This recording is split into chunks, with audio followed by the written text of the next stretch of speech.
There's something deeply strange about the way human beings affect one another, especially when they're not even trying.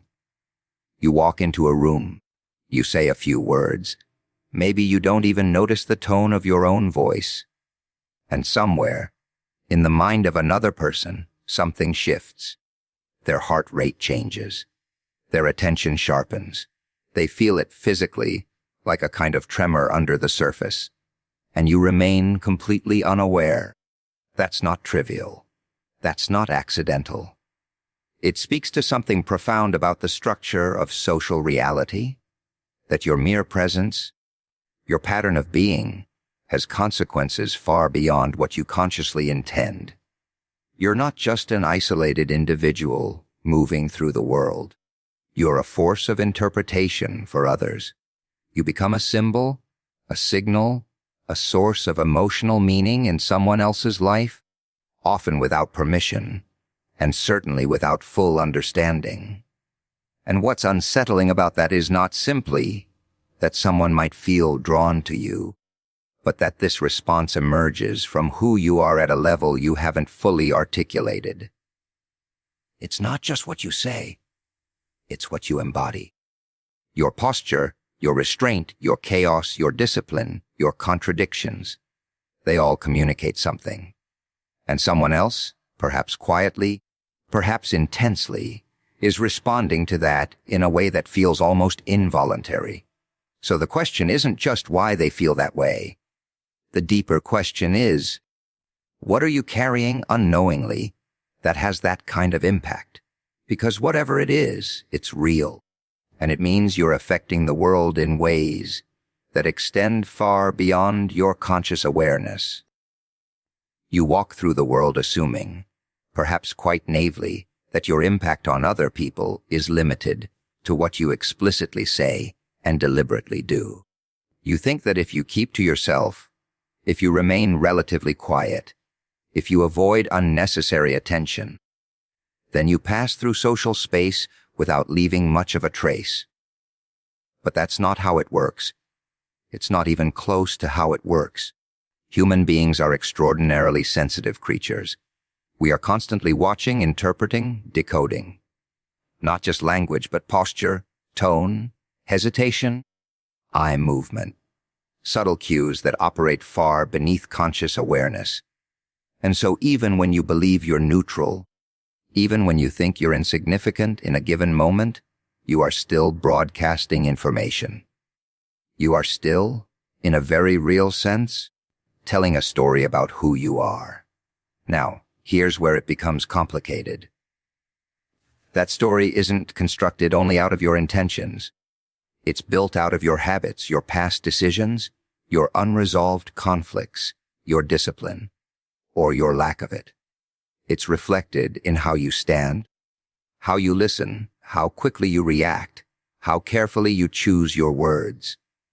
And other people, whether they want to or not, are responding to that story. They're forming impressions, emotional reactions, even attachments, based on something you might not even recognize in yourself.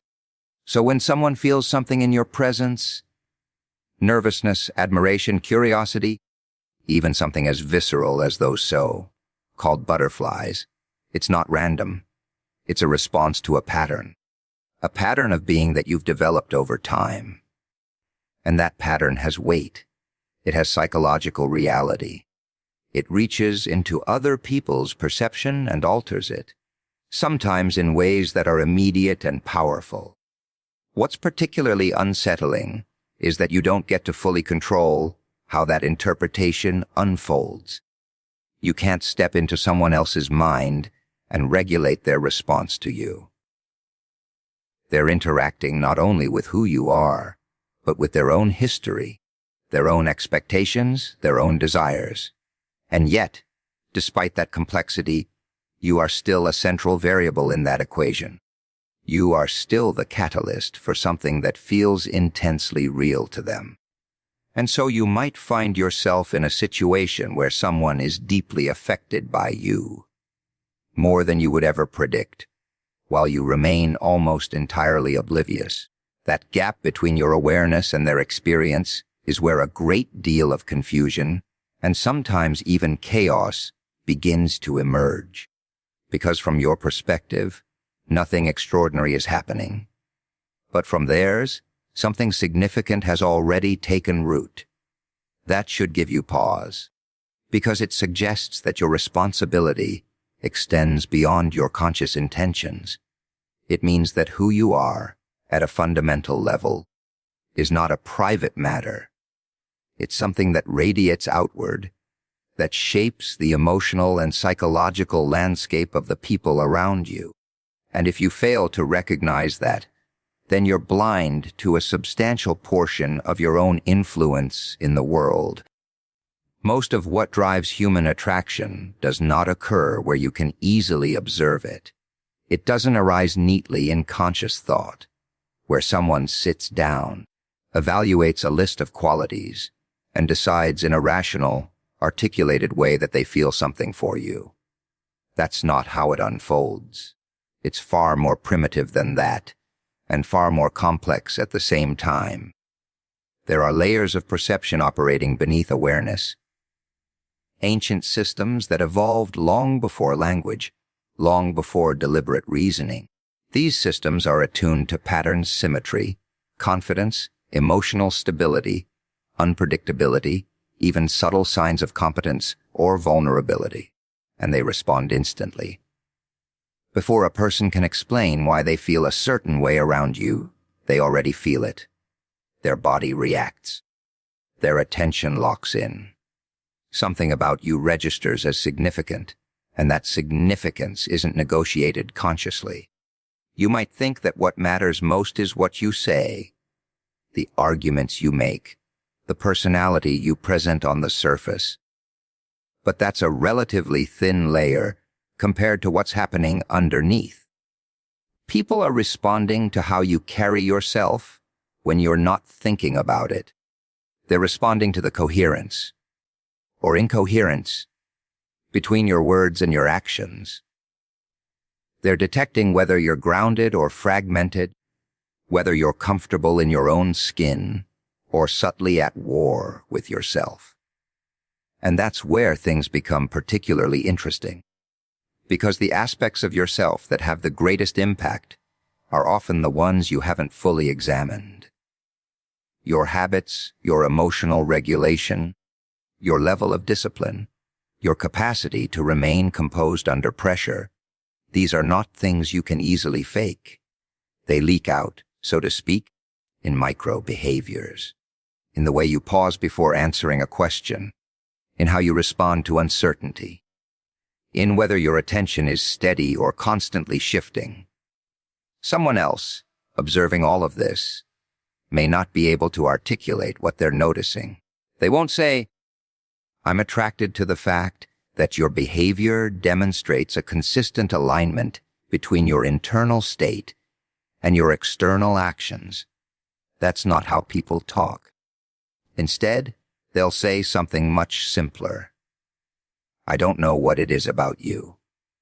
But that statement is pointing to something very real.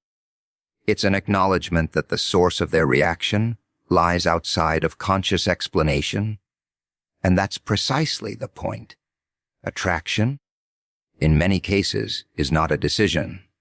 It's a perception that emerges from systems you don't directly control. It's shaped by signals that are subtle, layered, and often contradictory. You can be calm and intense at the same time, reserved but attentive, disciplined, yet unpredictable in just the right way. These combinations create a kind of complexity that the human mind finds compelling, even if it can't fully decode it. So when someone feels something just by hearing your name, it's not because they've logically concluded that they should. It's because, at some level beneath their awareness, you've already been categorized as meaningful, as someone who disrupts their normal patterns of attention. And that disruption carries emotional weight, whether they understand it or not.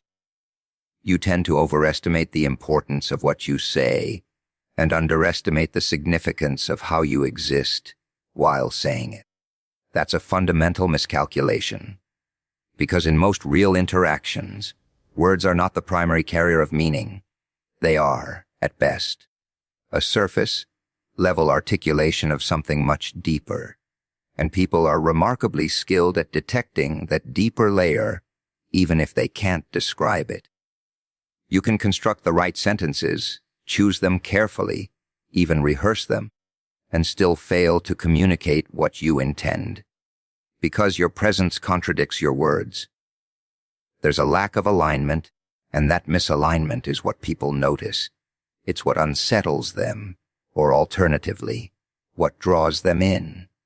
Because when there is alignment, when what you say is consistent with how you carry yourself, it produces a kind of clarity that is both rare and compelling. Presence is not a vague or mystical concept.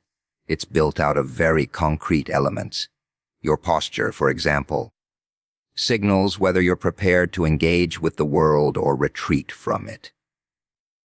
The way you hold eye contact indicates whether you're attentive or avoidant. Your tone of voice reveals whether you're confident, uncertain, defensive, or open. Even your silence communicates something. In fact, sometimes it communicates more than speech, and these signals are continuous. They don't turn off when you stop talking. If anything, they become more pronounced, because in the absence of words, people rely even more heavily on what they can observe directly. They start to fill in the gaps, to interpret your stillness, your expressions, your timing. And those interpretations shape how they feel about you, often more strongly than anything you could have said. Now, this becomes particularly relevant when you consider the idea that someone might be affected by you in ways you don't recognize, because what they're responding to isn't just your statements or your obvious actions. They're responding to the entirety of your presence, the consistency of it, the stability of it, the subtle tensions within it, the degree to which it suggests that you are grounded, or alternatively, that you are fragmented and uncertain. You might believe that you're keeping things neutral, that you're not revealing much, that you're simply existing without making an impression. But neutrality, in the way you imagine it, doesn't actually exist. Even restraint communicates something. It can signal control, or it can signal suppression. It can be interpreted as confidence or as fear, depending on how it's embodied. And people are constantly making those distinctions, often without realizing it. So when someone reacts to you, when they feel drawn in or unsettled or intensely aware of your presence, it's not because of a single sentence you delivered perfectly. It's because your entire mode of being is conveying something coherent enough to register. Or, in some cases, something complex enough to intrigue. And that operates at a level that is far more immediate and far less controllable than the words you choose to speak. You can present an image of yourself to the world, and most people do, at least to some degree. You adopt certain mannerisms, you adjust your tone, you choose your words carefully, all in an attempt to shape how others perceive you. And there's nothing inherently wrong with that. It's part of social interaction, but there's a limit to how far that construction can take you, because people are not responding only to the mask you put on. They're responding, far more powerfully, to what lies beneath it. There's a distinction between what you project and what you embody, and it's a critical one. Projection is deliberate. It's calculated. It's the version of yourself that you believe will be accepted, admired, or at least tolerated. Embodiment, on the other hand, is the result of repetition over time. It's what you become through your habits, your decisions, your patterns of behavior, and that's not something you can switch on and off at will. If you try to present confidence without actually developing it, for example, it shows. Not necessarily in obvious ways, but in subtle inconsistencies. A slight hesitation where there shouldn't be one, a shift in tone when you're challenged, a break in eye contact at precisely the wrong moment. These are small things, but they accumulate. And people pick up on them, even if they can't explain what they've noticed. On the other hand, when something is genuinely embodied, it has a kind of stability that's difficult to imitate. If you've developed discipline, it reflects in how you manage your time, how you respond to difficulty, how you carry yourself when things don't go your way. If you've cultivated self-respect, it shows in the boundaries you set, in the way you speak, in the fact that you don't overextend yourself for approval. These qualities are not performances. They are integrated into your behavior at a fundamental level. And this is where attraction, or emotional response more broadly, becomes less about what you claim to be and more about what you consistently demonstrate, because consistency is what signals authenticity. It's what allows another person to trust that what they're perceiving is real, even if they don't consciously frame it that way. They sense that there's something solid there, something that doesn't fluctuate dramatically from moment to moment. Now, when someone reacts to you strongly, when they feel something just by hearing your name, it's not because you've successfully convinced them of a particular image. It's because, at some level, they've detected a pattern that feels coherent and meaningful. Something about the way you exist aligns in a way that stands out against the background of inconsistency they encounter elsewhere, and that has implications that go beyond simple attraction. It means that what you repeatedly do, how you repeatedly respond, is shaping not only your own character, but the way others experience you. You don't get to separate those two things. The person you are becoming is the same person that others are interpreting, reacting to, and in some cases, being deeply affected by. There's a tendency to assume that if you don't intend to affect someone, then you're not responsible for the impact you have on them. That assumption is comforting, but it's not accurate, because intention and impact are not the same thing, and the gap between them can be wider than you expect. You can move through the world believing that you're neutral, that you're not interfering, not influencing, not leaving a mark, and still be the source of a very real emotional response in someone else. And that becomes a problem when you consider how little attention people pay to the unintended consequences of their presence. You might think that responsibility begins and ends with what you explicitly choose to say or do. But if your behavior, your patterns, your way of carrying yourself consistently generate reactions in others, then ignoring that doesn't absolve you of anything. It simply means you're unaware of the role you're playing. Now, that doesn't mean you're responsible for every feeling someone has. That would be absurd. People bring their own histories, their own sensitivities, their own interpretations into every interaction. But it does mean that if there is a consistent pattern, if people tend to react to you in similar ways, if your presence repeatedly produces a certain kind of response, then there's something they're worth examining. Because patterns don't emerge out of nothing. The difficulty is that these patterns are often subtle, and they don't announce themselves clearly. Someone might feel drawn to you, unsettled by you, intrigued by you without ever expressing it directly, and so you remain unaware. From your perspective, everything appears ordinary. But from theirs, something meaningful is taking place, something that has emotional weight and psychological significance. That disconnect can lead to complications. Because when you don't recognize the effect you have, you can't regulate it. You can't decide how to respond to it, how to set boundaries around it, how to engage with it in a way that is honest and responsible. Instead, you move forward blindly, and the other person is left to deal with an experience that you helped create, but don't fully acknowledge.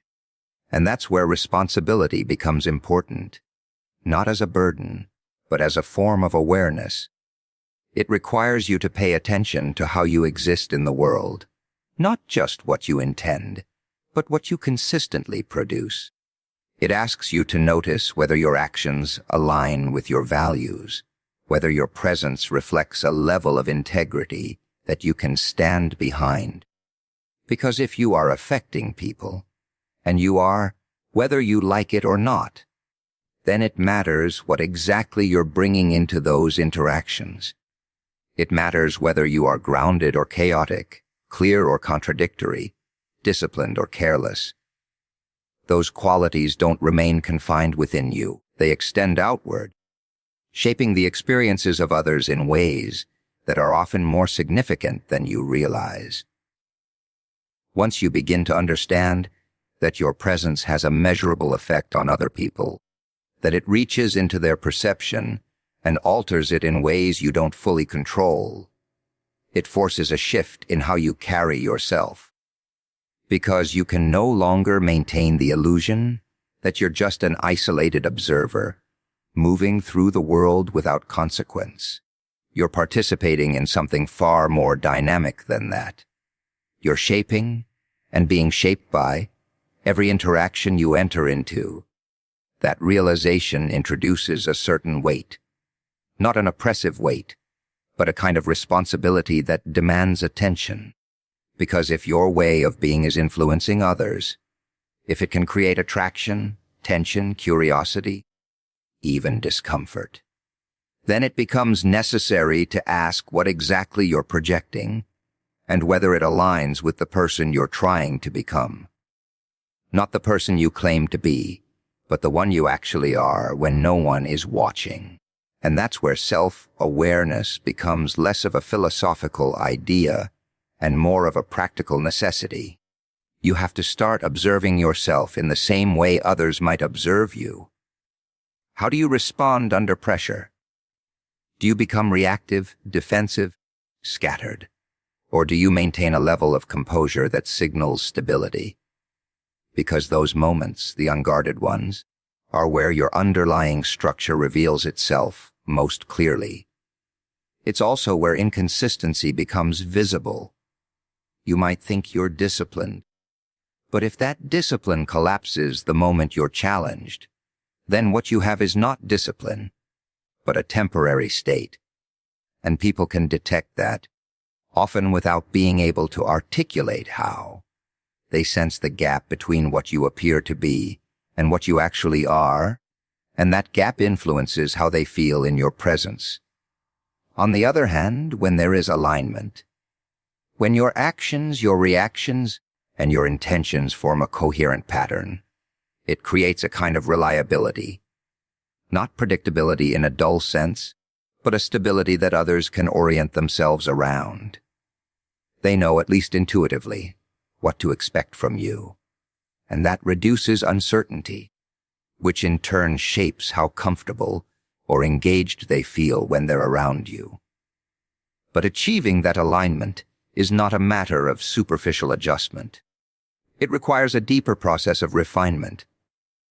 You have to examine your habits, your tendencies, the ways in which you avoid responsibility or distort the truth, even in small ways, because those distortions accumulate and they manifest in your behavior whether you acknowledge them or not. And as you become more aware of this, you start to recognize that how you carry yourself is not just a reflection of your internal state, but also a signal that others are constantly interpreting. It affects how seriously you're taken, how much attention you command, how people feel when they hear your name or anticipate your presence. That awareness doesn't give you total control, but it does give you the opportunity to be more deliberate, more precise, more aligned in the way you move through the world.